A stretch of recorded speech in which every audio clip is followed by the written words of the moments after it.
In today's video, I'm going to install a battery disconnect onto this battery here, and that's going to be used so that I can just simply turn this knob right here and disconnect the battery when this RV is going to sit for an extended period of time. And the reason I'm going to do this is because there is a radio on the inside and it draws a few milliamps, and it just sits there and drains that battery 24 hours a day.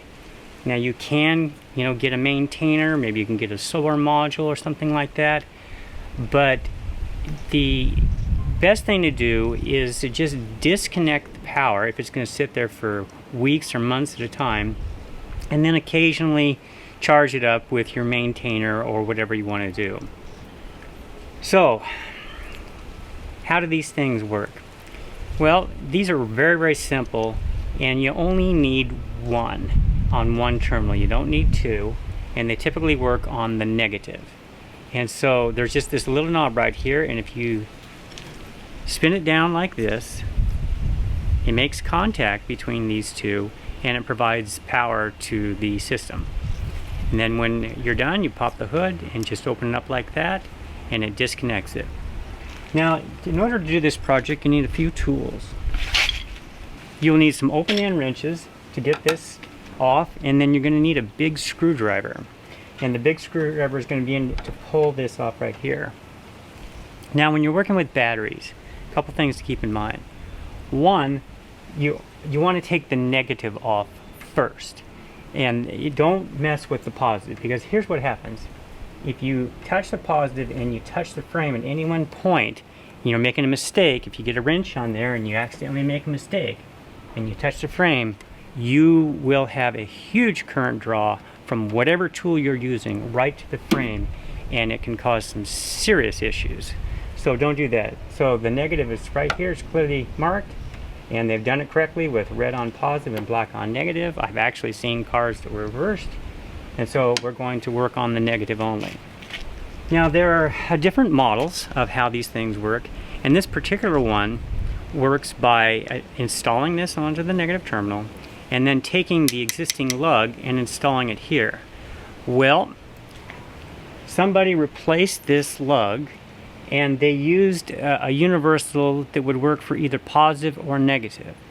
And that's okay for the battery, but unfortunately, it doesn't work for this because I need a smaller one. So to solve that issue, I bought a new set of terminal adapters, and they're specifically marked positive and negative. And we'll open this up and I'll show you the difference. All right, now I've opened the package, and here are the two terminal adapters. And if you look on here, you'll see an N for negative and a P for positive. If you put them side by side, you'll see that the negative is quite a bit smaller than the positive. And so if you're trying to do this and you go into something like this and you try to put it on there, no matter how tight you tighten it, and it won't come around it, that's because you are using one that's too big. You're probably using a positive terminal, and you need to grab a negative terminal. Now you can see here that I have quite a bit of leeway here to tighten this up, and it's already tightening on there. So this is the correct terminal. Now another thing when working with batteries, these types of batteries, they're lead acid batteries, and the acid is pretty corrosive and it can be painful. So the best thing to do is use latex gloves. I don't know if I have any. If you use these and you let them sit, they will eat a hole in it. So let me see if I can find some latex. I think I used them all. Oh, I found some. So I put them on. See, these are the best because then when you're done, you just chuck them and you don't have to worry about that acid. Alright, let me get this camera. Alright, so this takes a 1/2 inch. So like I said, we're going to work on our negative. And if you have some spinning like I'm getting, well then grab a pair of pliers. Can't quite get them in there. And anyway, we're going to loosen that nut up.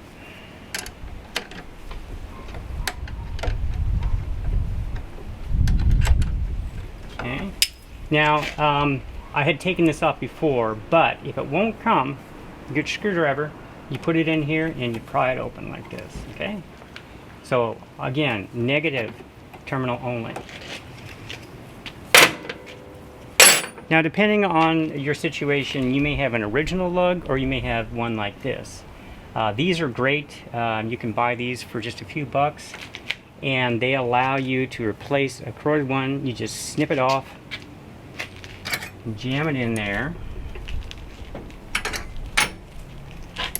So we're going to take these two apart.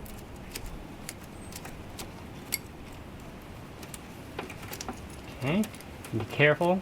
These are negative, just be careful. Alright, so we've got our disconnect. We have the proper negative ground terminal adapter. But here, look, we have here. This requires a lug terminal. And in my particular case, I have bare wires because they have already been replaced once before with the terminals that I was showing you previously. Now, if you have regular lug terminals, then you can just mount it directly to here and you're done. But in my case, I need one more part. And that would be this. And here is a universal lug adapter that allows you to have loose wires and create a lug without clamping them. And the advantage of this is that if these become corroded or they start breaking and whatnot, you can strip a little bit more off and you can do it again without having to have a mechanical crimp. So if you already have a crimper and you have a lug, well then no problem. You can do that method as well by just simply creating a lugged terminal end here. But I'm not going to do that in my case. So this is only like $5, and so I'm going to use this. So these are very simple. We have the terminal here, and then we have a slot that has these grips on it, and then you can put your bare wires in here, and then we clamp it down with our bolting kit. Now, in order to have the clamping pressure that we need, we want to put this plate on like this, on this side.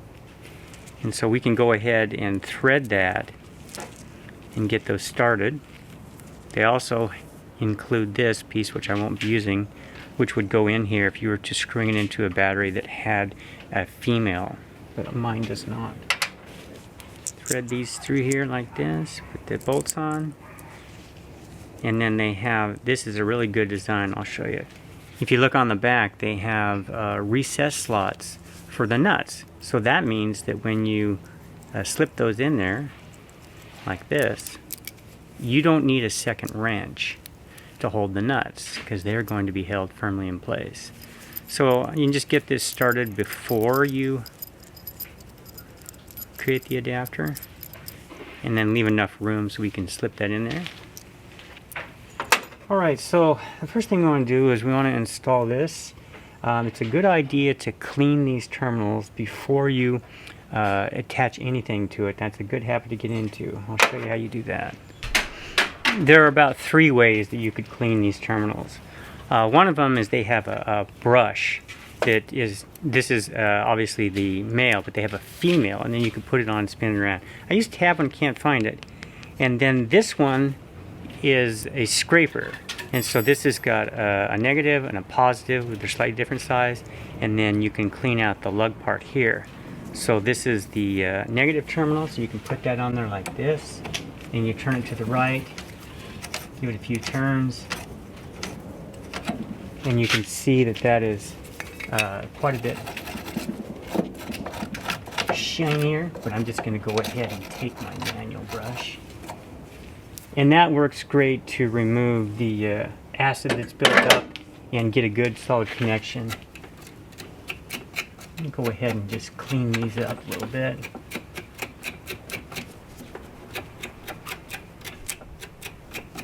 Okay. So now we're ready to install this. I don't do it like this because this will interfere with the hood. So I'm going to install it like this. This requires a 1/2 inch.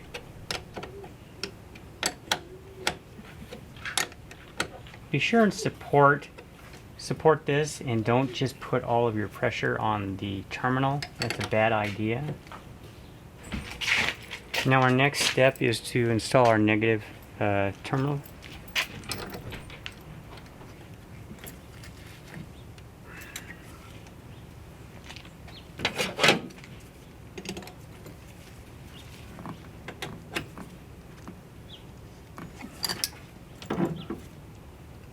good and tight.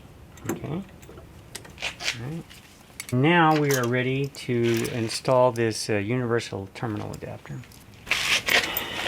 Now this one requires a 7/16, and we want to disconnect this. I want to install it like this, so I don't want to get into a twisting situation. So I'll put them in like this.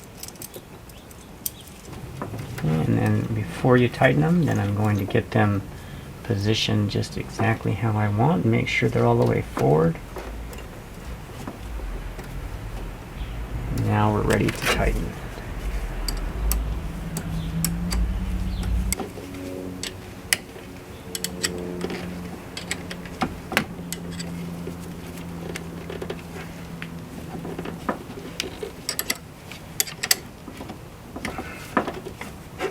Okay, and give it a good tug. Make sure we have really good connection, because this is critical. If you have a poor connection, you're going to have starting difficulties and all kinds of problems. Alright, now we just loosen or take this swing nut off of here.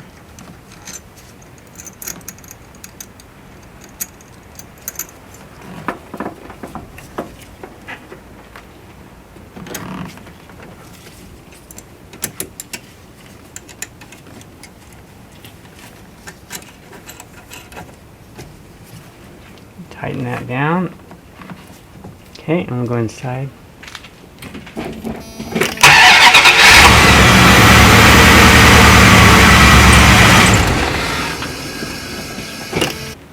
Alright, that works. I'm going to disconnect it and then make sure that the battery goes off.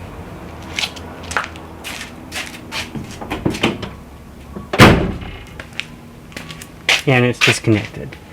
Okay? So you don't have to go too far. Let me zoom in, you can see. So you can see that there's a point where you don't take it all the way off. See? You can see where it's going to contact. You can hear that I've got the key and the ignition and turned on. You just have to undo it a little bit, and now your entire system is disconnected. And so here I've got this little solar module. This one's only like 300 to 500 milliamps, something like that. And if you have the power on in this, using an itty bitty one like this, it can't keep up with the radio. And so now what you would do here is that you don't put your connection here on this side, you put it over here on the battery. And now the little maintainer is connected directly to the battery at all times, and anything that it can do will just keep this maintained. And so that's an effective way of using it. A teeny tiny one, those cost like $10 or something, and then you won't have to have a bigger one or use a plug-in maintainer. But if you would like to use a maintainer, then I'll show you one that I would recommend. I've had this one for several years, and it works really well to maintain lead-acid batteries. And so it's got an algorithm in there so that it doesn't just keep charging and charging and charging and charging. And if you do that, then it basically, you boil off a lot of the fluid, the cells dry out, and you damage the battery. And this one is designed to be plugged in 24 hours a day. But of course you're going to have to run a cord, then you have to put this under here, partially close the lid so it doesn't get wet, and on and on and on. You can do it, but I prefer to use these teeny tiny solar maintainers and then not have to run cords, and then it's automatic. But they only work in conjunction with a disconnect like this.